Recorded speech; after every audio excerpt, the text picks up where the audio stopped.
ఒక్కొక్క రాష్ట్రం ఒక్కొక్క ఉద్యమం రెచ్చగొట్టాలి. తద్వారా అక్కడ ఉన్నటువంటి ప్రజల్ని మన వైపుకి తిప్పుకోవాలి. ఇది ఎన్నికల సందర్భంలో దేశ విభజన జరిగేటటువంటి కుట్రలైనా సరే నిస్సిగ్గుగా నిర్మోహమాటంగా చేసుకొచ్చేటటువంటి పని నడుస్తుంది. సరే రాజస్థాన్ దగ్గరనో, మహారాష్ట్ర దగ్గర మహారాష్ట్రలో మరాఠీ ఉద్యమాలు, రాజస్థాన్ దగ్గర జాట్ల ఉద్యమాలు, గుజరాత్ దగ్గర పటేళ్ల ఉద్యమాలు. వాళ్ళు ఓసీలని మళ్ళీ ఎస్సీల్లో చేర్చండి లేకపోతే బీసీల్లో చేర్చండి అనేటటువంటి నినాదం అసాధ్యమని తెలిసినా చేయడం. ఆ టైంలో దాన్ని అడ్డు పెట్టుకుని ఓట్లు సంపాదించుకోవడం. ఓకే, ఒప్పుకుందాం, సరే సావనేయండి వాళ్ళదేదో. కానీ అస్సాంలో ఏం చేస్తున్నారు? అస్సాం లాంటి ఈశాన్య రాష్ట్రాల దగ్గర ఇట్లాంటి ఉద్యమాలు తెస్తారు. మొన్న మణిపూర్ కుకీలకి మేతీ తెగలకి మధ్యన గొడవ ఎందుకు సృష్టిస్తున్నారు? దేశాన్ని విభజన చేసే కుట్ర. ఇప్పుడు అస్సాంలో వచ్చే ఏడాది ఎన్నికలు ఉన్నాయి. అక్కడ కాంగ్రెస్ పార్టీ నాయకుడు గొగోయ్ ఇప్పుడు పార్లమెంట్లో డిప్యూటీ ఫ్లోర్ లీడర్ కూడా ఉన్నాడు. వాళ్ళ ఆవిడ వాస్తవంగా పాకిస్తానీ ఎన్జిఓ తరపున ప్రతినిధి.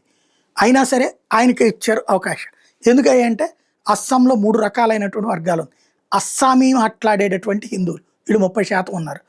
అస్సామీతో భాష కానటువంటి హిందువులు కావచ్చు, మిగతా గిరిజన తెగలు ఉన్నాయి, వాళ్ళు ఒక 30% మంది ఉన్నారు.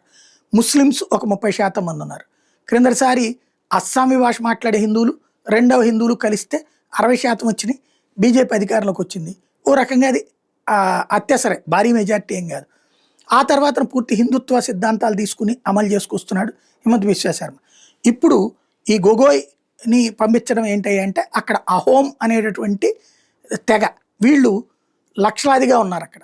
వీళ్ళు ఏంటంటే వాస్తవంగా అస్సాంని పరిపాలించినటువంటి పాలకులకి సంబంధించినటువంటి వ్యవహారం. వీళ్ళందరూ కూడా అస్సాంలో ఇంతకుముందు 600 సంవత్సరాల పాటు అస్సాంని పరిపాలించినటువంటి వాళ్ళకి సంబంధించినటువంటి కుటుంబాల వ్యవహారం, వాళ్ళకి సంబంధించినటువంటి ఇష్యూ అనమాట. ఆ తెగకి ఎస్టీ రిజర్వేషన్స్ ఇవ్వాలంటూ ఇప్పుడు ఉద్యమాలు చేస్తున్నారు. అస్సాంలో రగిలిస్తున్నారు. పెద్ద ఎత్తున ఉద్యమాలు జరుగుతున్నాయి.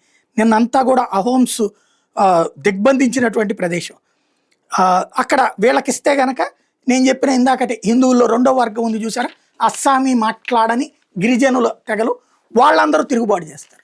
అంటే వాళ్ళతో గొడవలు పెట్టి వాళ్ళనందరినీ యునైట్ చేసి ఇది పని చేయమంటాం. ఇట్లాగా ఒక తెలివైన ఎత్తుగడ వేసుకొస్తున్నారు.